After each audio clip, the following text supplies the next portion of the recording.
Selected. Screen recording button. Games folder. 120 apps. App switcher.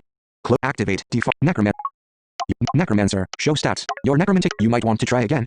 The end. Your final statistics were 2 people. You show home back button. Home play restart button. Start over from the begin. Erase my game. Cancel. Erase my game.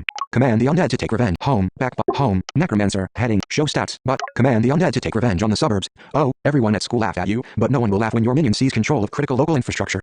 Perhaps you'll start by taking over a convenience store. Neighborhood Necromancer is a hilarious interactive horror novel where play text field. Play now for free button. The street is thick with mangled close interstitial ad button. Close interstitial ad button. Home necromancer. Show stats. The street is thick with mangled cars and billowing smoke. All around, the cries of the dying form brief, unsettling harmonies with the moans of the shambling dead. A red double-decker bus tilts over you at an alarming angle, tires punctured, emergency exit door hanging open. Its driver lies slumped across the steering wheel, cyclist eyes staring ahead to a junction he will never reach. The limbs of luckless passengers trail from broken windows. A water main has ruptured. Its flow is tainted with blood, dark swirls in a new river head for the oblivion of black drains. Soon those drains will fill beyond capacity and the street will begin to flood with the remnants of dead. You should run. The dead are here, all around you, their faces tinged a sickly blue. They seem lost, without direction. Yet others are approaching with an odd, red cast to their features. Their rage is concentrated on you. Run, radio button, checked, 1 of 5. Checked. Use a wound, see if anybody else needs help. Use a wounded person to distract the attackers, radio button. See if anybody else needs help, radio button. You try to find a tactical advantage, check nearby cars for a weapon, radio button. Next, button. Next, button, text field, next, whatever, radio button, over, try to topple, your blue zombies are, Robbie, however, the board game sucks, Zombie Wars. You stare down at the little grid of city blocks and the brightly colored plastic figures spread across it. It doesn't matter how much you use your imagination. Zombie Wars. The board game sucks. Everything you want to do means rolling at least 15 dice and adding them all up, and most of the time, the number you get means fail. Robbie, however, is bobbing in his seat across the table. He thinks he is winning and also he has drunk too much cola. He stares at a handful of creased cards and bites his lip. He is a total dork, but he is also your only actual friend at school. Your blue zombies are scattered all over the street.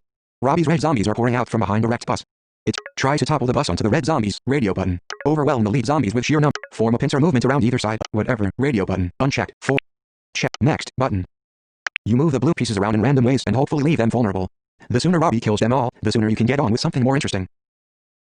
Robbie moves to play a card, then snatches it back. Then he chooses another one but pulls it back at the last instant. He goes back to the original card. He says. This game seems to have been going on for a long time. You look out the window while you wait for Robbie to take his turn. He shuffles a couple of zombies around with no discernible plan. Which card will you play now? Spleen strike, radio button. Zombie clothesline, radio. Spleen strike, radio button. Dialogue of the dead, radio button. Next, button. Unchecked. Try to form an acrobatic pyramid out of your zombies. Rage quit, radio button. Unchecked, 4 of 4. Next, button. Text, next, button. You knock over your plastic zombies and spread your duff hand of cards on the table. Robbie pulls a face. He is pleased to have won, but you have successfully denied him the joy of slowly crushing you. Ha, he says, but it lacks something. You have lost this game of zombie period. Next, button. Robbie does an embarrassing victory dance which involves a double fist pump and some rolling of hips. You stare at him until he stops. Let's play one more game before you leave, he says, turning to his shelves. I've got a new one called Corridor Clangers. I haven't really read the rules though. You need to get out of here right now. What approach will you take? Admit you've had enough gaming for the afternoon, radio. Claim your dinner is earlier than usual today, radio button, unchecked. Attempt to suggest that Robbie's victory dance has hurt your feelings, next, button. Robbie gives a little frown. Now you think about it, you may have used that excuse before. You leave Robbie's house and tramp away down the street. These occasional nerd sessions are the price of his friendship. It's not so bad though. Your last best friend used to sit beside you at school dinners and make you trade your chips for spinach. There just aren't that many fun people in a small town like what's your town called? Bradford, radio button, checked, 1 of 7. Paisley, Sunderland, Stoke-on-Trent, radio, Dundee, radio, Stoke-on-Trent, radio, Dundee, Basingstoke, something else, radio, next, button. AD. Click, vertical scroll bar, AD, and stop, brain out. 5 at 49, 5 at 4927 FB, 5 at 4, next, a girl, radio button, a boy, radio button, checked, 1 of 2. A girl, next, button. There just aren't that many fun people in a small town like Stoke-on-Trent. The walk home from Robbie's house is kind of scary, especially when it's getting dark. He lives near the base. The fence is 3 times your height. Your father said it was an army base where they send soldiers to train. But you're not so sure. When the wind blows in just the right direction, you can hear some next button. You shiver as you leave the base behind and make it to the town center. It's quite dark now. The shops are closed and Denzel, Mikey and Sean don't pick on you, in particular. They pick on nearly everybody. When you were 8, they stole your shoe and pushed it down the drain. When you were 10, they threw you into the canal. At 12, you stood up to them like it says in the books and they punched you in the stomach until you threw up. You don't think they've seen you yet. But they definitely walk boldly past them. Radio button. Check. Walk boldly past. Sprint down a side street. Radio button. Walk boldly past them. Sprint down a side street. Radio button. Unchecked. 2 of 3. Hide down the back of the chemist. Next. Text feed. Next. Button. There's no point in enduring that long moment of dread where they decide whether or not to beat you up. You tear across the road in front of the Kendall kids and run for it, using all the energy you've stored up by sitting down for the entire afternoon eating snacks and playing board games. As you sprint, you hear shouts from behind, and a patter of feet. But fear and sugary snacks speed at your feet, and within 30 seconds, you're round the corner and halfway down the street. They're not going to catch you this time. Next. Button. Even though you're safe, it takes you 5 minutes to calm down. Living in Stoke-on-Trent sucks. You reach the end of your street and head home. All you want to do is kick off your shoes and relax for the evening. At the door, you sniff for the first delicious hint of what your dinner will be tonight. You smell nothing except the insides of your father's running shoes. Your father is sitting in front of the TV with a beer, watching a football game. His feet are up on a stool. He scratches himself. Your mother has the laptop open on the dining table. She is playing one of the internet bingo games they advertise during. By the way, what's your name? Neil. Radio button. Zane. Radio button. Unchecked. Liam. Harry. Louis. Something else. Next. Button. Next. Try to get your mother to take your side. Radio button. Go and get the fish suppers. Radio. Tell him to get them himself. Radio button. Try to get your mother to take your. Next. Button. Tell him to get them himself. Next. Button. Your father watches these matches as if they were live, to recapture the excitement. Even when he goes to the toilet, he doesn't pause the game because he enjoys the pressure of having to pee quickly. It's pathetic, really. You fold your arms and refuse to be his delivery boy yet again. It's your birthday next month, isn't it? He says, still holding up the 20. Be a shame if you didn't get what you wanted. Damn it. You take the 20. On the way out, you remind him that the green shirt team will win 2-1. You slam the door on his angry retort. Next. Button. You trudge along the gloomy road to the fish and chip shop. On the way, you pass the hairdressers, an establishment called Cut and Color. On their sign, a little rainbow with the wrong colors comes arcing out of the word color. You automatically touch your head, checking your hair is still there. Last time they cut it far too short. The time before that, the woman was talking to her friend and she made a thin patch at the back. The time before that, you explained what you wanted and they laughed at you. The chip shop is busy. There are 2 guys working, a fat one and one with a mustache. You have to wait in the queue for nearly 10 minutes, staring at the battered black puddings which have been in the fryer too long, and listening to the slow-moving staff making racist jokes. Just as you are about to get served, a skinny woman with a bright, fake tan and too much makeup on breezes in. She wears a padded, sleeveless jacket with furry armholes. The fat guy behind the counter stands up straight. What can I get you? Point out that there's a queue. Radio button. Checked. 1 of 3. Keep quiet. Radio button. Squirt tomato ketchup down the back of her jacket. Radio button. Keep quiet. Point out that there's a queue. Point out. Keep. Squirt. Next. Button. You interrupt and direct the orange-skinned woman to the rear of the queue. She turns and glares at you. A retort forms on her lips but it dies as you stare her down. Put the king rib in for me, Al, she says, as she struts to the back of the queue. Under her breath she hisses, little wanker. Finally, you reach the head of the queue and order 3 fish suppers. Al shovels out chips which look distinctly undercooked and you point this out. Well, if you want to wait a bit longer, join the back of the queue, he grunts. Then he overcharges you for a can of cola. You're tempted to storm out of the shop. But your father will only send you back and then you'll have to endure this all over again. You accept 3 hot packets of fish and chips in a thin bag. On the side is written, happy to serve you, come again. You move fast with the bag of hot fish suppers. If you can just get home without any more incidents, you can finally relax for the night. Next. Button. The quickest route is through the square in front of the pub. Sometimes people shout at you there but they never actually follow you. You're just rounding the corner when you hear a familiar voice. Come on then, soldier boy. It's the Kendall kids again. On instinct, you duck into a bush. The branches scratch at your clothes as you peer out to see what's happening. It's exactly what it sounds like. The Kendall kids are taunting an off-duty soldier. The soldier easily takes on 2 of them at once, locking Denzel's arm and using the younger boy as a shield against Mikey. His foot lashes out, cracking against Mikey's knee. Mikey wails and drops to the ground like an action figure with its leg twisted the wrong way. But Sean steps up behind the soldier, silent as usual. He slips his hand into his jacket and comes out with a thin, gleaming blade. Yell to warn the soldier. Radio button. Checked. 1 of. Throw something. Yell to warn the soldier. Yeah. Next. Button. Next. A river of blood flows from the knife wound, staining the soldier's trousers a dark crimson. He turns to look at you, trying to speak. Blood spills over his bottom lip. Then he crashes to the ground. Next. Button. The soldier flails on the ground for a moment, then his body slackens and he goes silent. The Kendall kids get to their feet. Sean retrieves his knife. Dark, gleaming blood drips from its blade. Mikey pokes the soldier's head. He's dead, man. You killed him. Denzel's mouth hangs open. Sean crouches down and gazes into the soldier's eyes. Then he gets up and looks methodically around the square. There's nobody else around. His eyes stop on you. A couple of strides bring him close. If you ever say anything, he lifts the knife. I'll do the same to you. That's a promise. Come on, lads, he says in a low voice. We were never here. They scuttle into the darkness, leaving you alone with the corpse.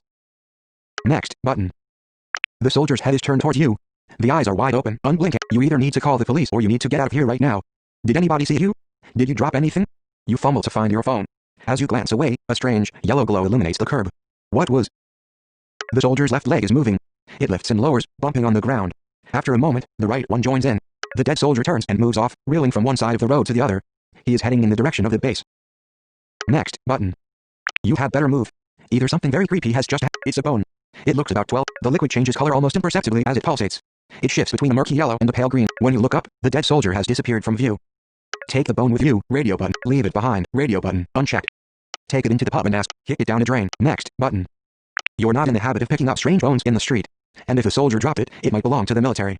If you hurry, you can get these fish suppers home while they're still warm and try to forget that anything ever happened. You turn it over in your mind as you walk. You just saw somebody die. Your father is now watching another old football game, an orange team versus a blue team. He takes his fish supper without looking at you and snaps his fingers. Change, he says. You give him the remaining money with shaky hands. Your mother smiles absently as you hand over the fish supper. She has moved on from bingo to browsing online craft supply stores. You stand there for a few moments, staring at them, waiting for them to notice you, to ask what's wrong. After 5 minutes, you dump your fish supper in the kitchen and go upstairs. Next button. Next. Put it somewhere safe until the morning. Throw it out the window. Smash the interior. What will you do with this glowing humerus? The adrenaline from earlier is what? Smash the interior tube to get the liquid out. Radio. Throw it out the window. Radio button. Unchecked. 2 of 3. Put it somewhere safe until the morning. Next button. You open your window, reach out, and hurl the airy bone as far as you can. It disappears over a high hedge, into a neighbor's garden, its glow winking out among the foliage. It feels good to close and latch the window on the weird thing. You yawn. As you settle down under the covers and close your eyes, you try not to think about it still being out there. Next button. You lurch, disoriented. It's dark outside. Were you sleeping? Did you just hear something? What time is it? You turn to look at your alarm clock. The bone is back on your bedside table, its sickly pulse much faster now. It was definitely not there when you closed your eyes. You stare at it. How is this even possible? You hear a distinct, loud thump from your parents' bedroom. Next button. You creep through the dark hallway, feeling your way along the banister. Your thigh bumps something cold. It's only the fire extinguisher. From inside your parents' bedroom you hear somebody, no, 2 people, moaning and bumping around. This would be a definite signal to go back to bed and put in the earplugs except for one thing, the bedroom door hangs open, off its hinges. It has been cracked across the middle. Peer around the door, radio button, checked, 1 of 4. Return to your room, grab something heavy and go in swinging, radio button, return, try to slip past the door and go for help, radio button, next button. Your breath sounds very loud as you slink up to the doorway. Keeping your head as low as you can, you peer around the frame.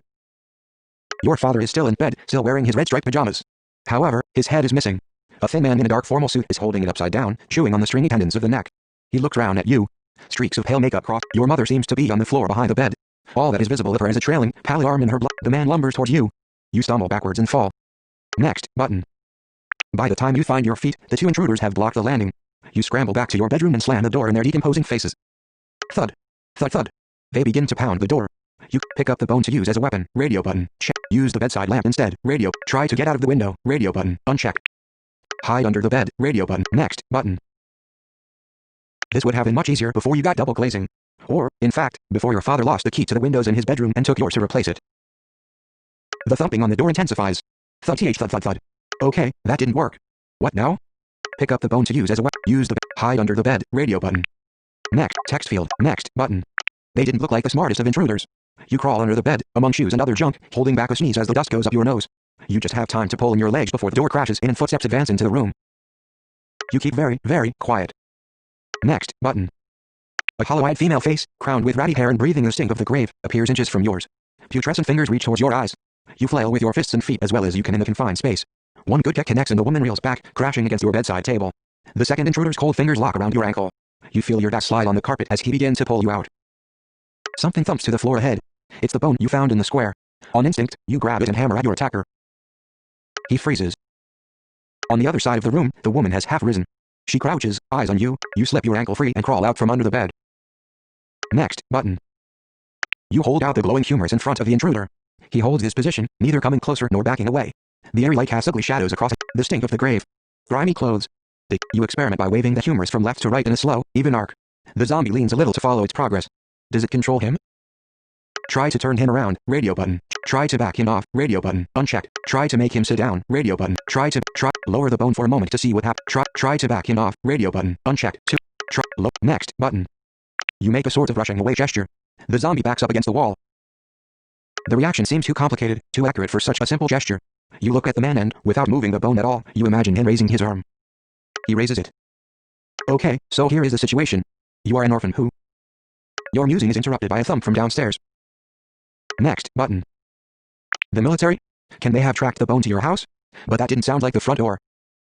You pad down the stairs. The noise is coming from the kitchen. Something is moving in there. Since the weird humor also doubles as a night light, you shine its greenish glow into the room. As you watch, the slats which cover the cellar entrance lift one by one and topple aside. A hand rises from the gap, a hand with no flesh. A skull crashes through the remaining slats, surveying the room through empty. You resist the urge to wave back and try to control its arm with the bone. It moves. A second skeleton climbs out of the cellar entrance. Wait, next button. Okay, recap. You are an orphan who possesses a You spend the following hours sitting in the kitchen, staring at your cold, untouched bag of fish and chips. Greasy fat has built up around its base. The glass of the back door is broken, and small pieces of zombie are still impaled on the shards.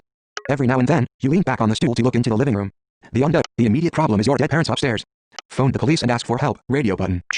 Bury them. Drive out of town. Bury them in the cellar. Drive. Allow zombie nature to take its course. Radio button. Next button. You have the handset to your ear and your finger on the number pad before you pause to consider what you are going to say.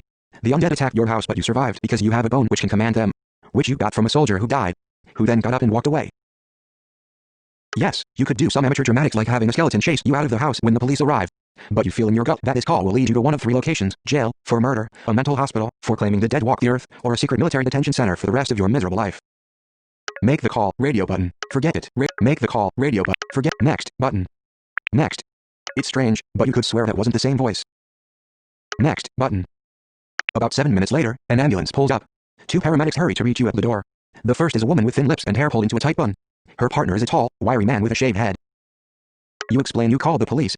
They're right behind us, she says. For now, we need to get you inside and safe. You said there were dead people in the house? You turn to show her into the living room. She's about to have quite a shock. Then you feel the needle in your neck. For a few seconds you're floating. You're on a stretcher. You're being carried out. It's peaceful, really. Then it all goes away. Next button.